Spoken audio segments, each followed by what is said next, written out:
প্রথমেই আমরা শিরা করে নিব। আধা কাপ চিনি দিয়ে দিলাম। প্রথমেই নাড়াচাড়া করতে যাবেন না, যখন কালার আসা শুরু করবে তখন হাতলে ধরে নেড়েচেড়ে দিবেন। আর যখন চিনিটা গলে যাওয়া শুরু করবে তখন কিছু দিয়ে নেড়েচেড়ে এটাকে গলিয়ে নিতে হবে। আর ক্যারামেলটা বেশি জাল করে কিন্তু পুড়িয়ে ফেলা যাবে না। কিছুটা এইরকম অবস্থা হয়ে গেলেই আমরা এখানে গরম পানি অ্যাড করব। আর পানিটা অ্যাড করার সময় অবশ্যই চুলার আঁচটা কমিয়ে রাখবেন, না হয় কিন্তু ছিটকে হাতে পড়ে অ্যাক্সিডেন্ট হতে পারে।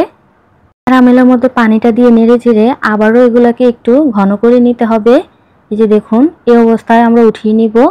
আর একটা বান মোল্ডের মধ্যে আমি এগুলাকে ট্রান্সফার করে নিব।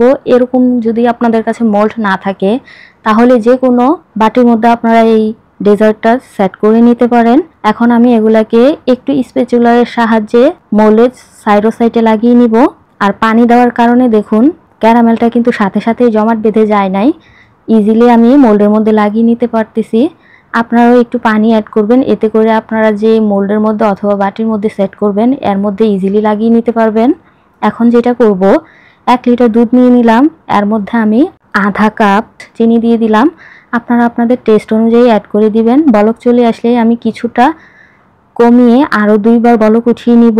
আর বলক উঠে গেলেই আমি চুলার আঁচটা বন্ধ করে কিছুটা ঠান্ডা করে নিব দুধটাকে। এদিকে আমি 7টা ডিম নিয়ে নিলাম। এখন এগুলাকে ভালো করে একটু ফেটিয়ে নিব। অবশ্যই ধৈর্য সহকারে একটু ভালো করে ফেটিয়ে নেওয়ার চেষ্টা করবেন যেন লাম্পস না থাকে। এই যে দেখুন কিছুক্ষণ ফেটানোর পরেই কিন্তু ইজিলি এগুলো ফেটে গেছে।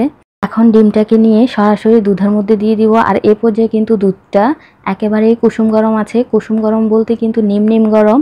এখন ভালো করে দিয়ে ফেটিয়ে নিতে হবে। ফেটানো হয়ে গেলেই সুন্দর একটা স্মেল আসার জন্য আমি এখানে এলাচের গুঁড়া অ্যাড করব। আপনারা চাইলে স্কিপ করতে পারেন অথবা এখানে ভ্যানিলা এসেন্সও দিতে পারেন। আমার ভ্যানিলা এসেন্সটা ভালো লাগে না, তাই আমি এলাচের গুঁড়াটা দিয়ে ভালো করে নেড়েচেড়ে মিশিয়ে নিলাম। এখন আমাদের ডেজার্টটা যাতে স্মুথভাবে হয় তার জন্য আমি এই দুধটাকে একটু ছেঁকে নিচ্ছি, যাতে করে ডিমের অসমান জায়গাগুলা ছাঁকনির মধ্যে আটকে থাকে। এই যে দেখুন কত অসমান জায়গা রয়ে গেছে। স্মুথ যে দুধটা আছে এটা আমি মোল্ডের মধ্যে সরাসরি ঢেলে দিব। ঢেলে দেওয়া হয়ে গেলেই একটা ফয়েল পেপার দিয়ে মুড়িয়ে দিব। আপনাদের কাছে ফয়েল পেপার না থাকলে কিন্তু যে কোনো ঢাকনা ইউজ করতে পারেন অথবা যে কোনো বাটি ইউজ করতে পারেন। মোট কথা ভালো করে ঢাকা দিয়ে দিলেই হয়ে গেল।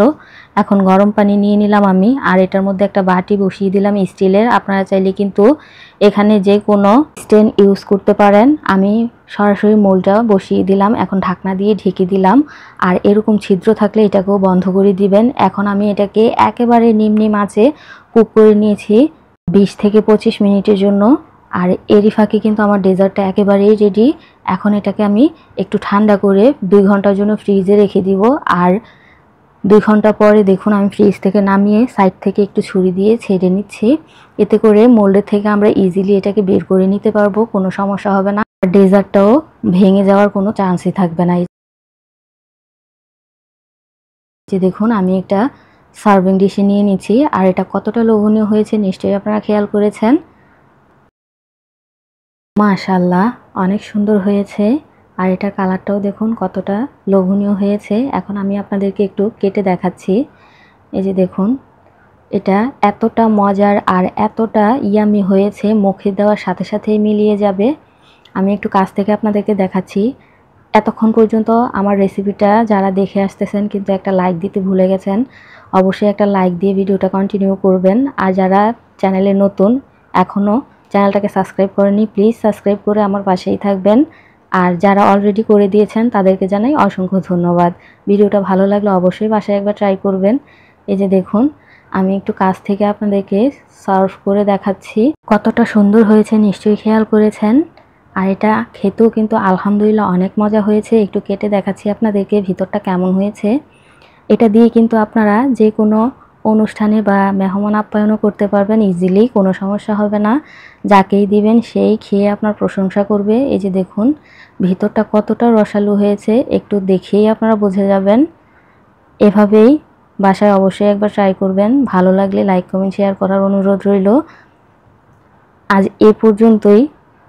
এতক্ষণ পর্যন্ত ধৈর্য সহকারে আমার ভিডিওটা দেখার জন্য অসংখ্য ধন্যবাদ। পরবর্তী ভিডিও দেখার আমন্ত্রণ জানিয়ে এখানেই বিদায় নিচ্ছি। সবাই ভালো থাকবেন। আল্লাহ হাফেজ।